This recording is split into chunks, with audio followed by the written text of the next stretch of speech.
Hello guys, how are you? This is Sumit from Hansel Estate. Welcome to our next video. So today in this video, we are not going to showcase any particular project, but we are answering one very important question. How and where to buy a smaller property like apartment when you're out of budget or you're looking for specific location to buy, and what make one apartment potentially have better capital growth in future as compared to others.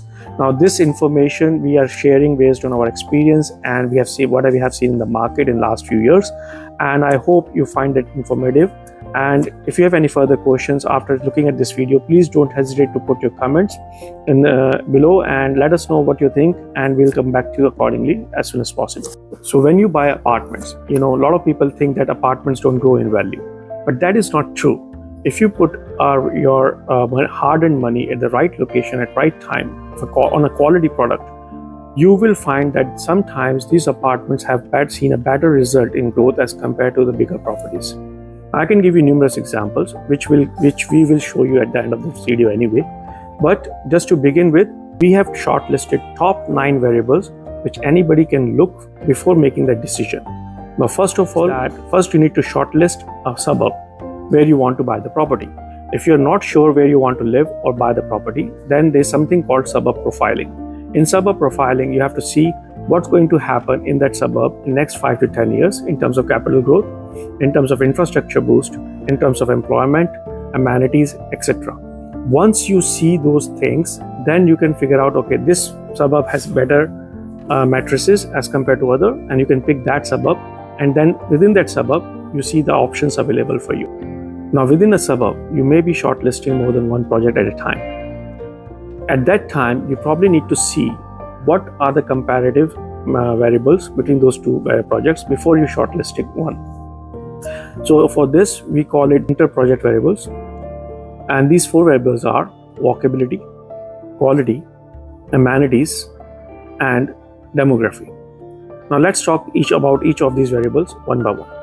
By walkability, we means that the location of that project within a suburb is the project where you intend to buy is having a walkable distance to the amenities and transport.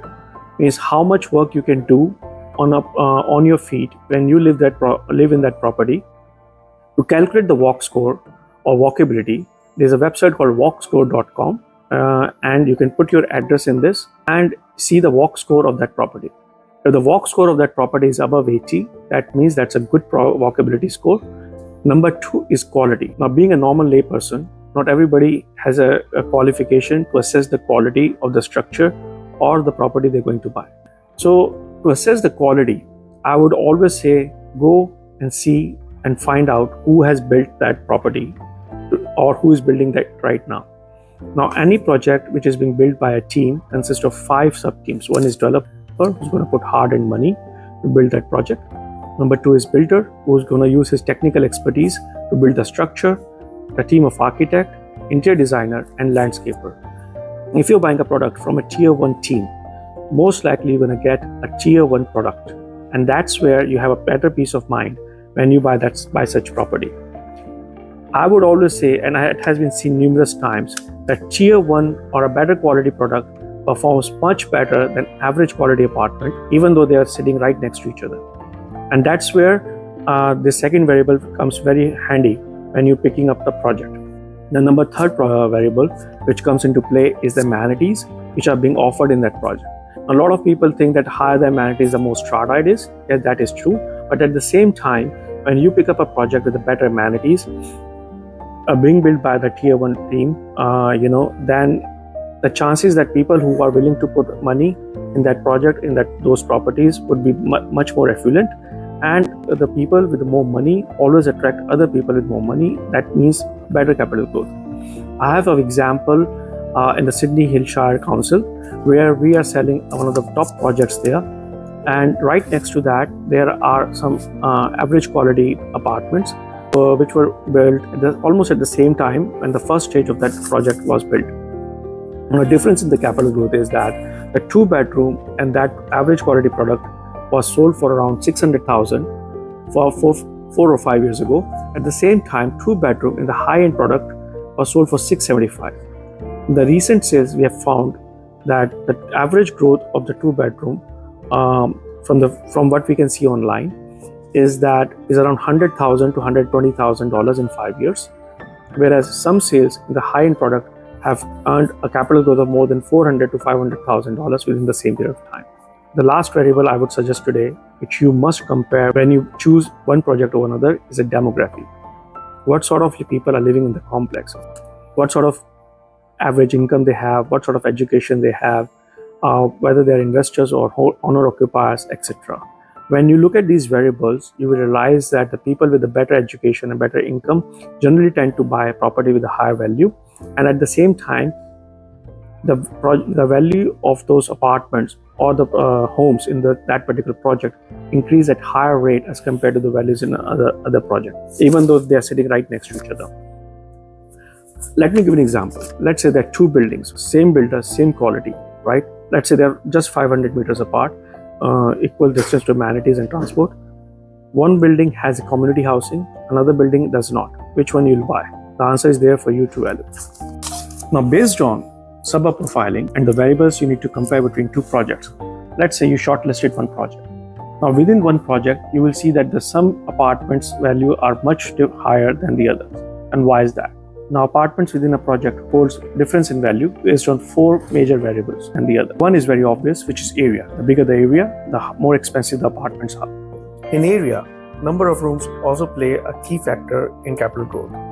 In one project, if all other variables are similar, then a 3-bedroom apartment would see a better capital growth than a 2-bedroom apartment, and similarly, a 2-bedroom apartment will see a better capital growth than 1-bedroom apartment. Now, there can be more variations into this. For example, 1-bedroom plus study and 2-bedroom plus study, and they will fit right in between those sizes. Number 2 is level. Higher the apartment level is, the more expensive they tend to be. Some projects charge $5,000 to $10,000 per floor for the same size apartment. Number 3 is aspect. Now, we are in southern hemisphere, and we see that the sun basically rises from east, goes to north, and then sets on west. Thus, more the sunlight your apartment receives, the higher its current value as well as its future resale value would be. That is, their balcony is facing is called aspect. If it's towards north, northwest, northeast, then those apartments tend to have better value as compared to the other aspects. The second most preferred would be east or west, because one side you can see the sunrise if you have a clear view, or the sunset. Then those aspects also have a better resale value. Now, the major contradiction to that variable would be view, and that is our 4th variable, which is we have seen that in many projects, in the apartments which are having a better view sell for higher value as compared to the apartments which are having the better sunlight. Now, if you have an apartment which has both a better view and the sunlight, then it's a no-brainer. Let me give an example on that. Now, if you buy properties in, let's say, northern suburbs, especially like St. Leonard or Chatswood, and you're buying a property in a high-rise, now you will notice that because the Sydney Harbour view from some buildings come on the southern side, those apartments don't receive enough sunlight. But because of the view, we have seen that in many projects, those apartments sell for much higher value as compared to the apartments which are facing the northern side. Look at these 9 variables. You will automatically see that the apartments which is taking at least 8 out of 9 variables are commanding higher capital growth. And I'll show you some examples now where we have seen that some apartments have grown in value almost $500,000 in just less than 5 years. And this is because we have seen that these apartments are taking these 9 variables as compared to other apartments where people have not seen that much of capital growth. Now, we are selling properties and projects in more than 30 suburbs in Sydney. We have access to more than 50 projects, and we are happy to help you to find the right property for you wherever in Sydney you want. If you like the content in this video, please don't hesitate to like and share the video. Looking forward to hear back from you. This is Sumit Gupta from Hansel Estate. If you're looking to buy property in Sydney, then you know what to do. Give us a call at 0406 762 160. Thank you. Bye-bye.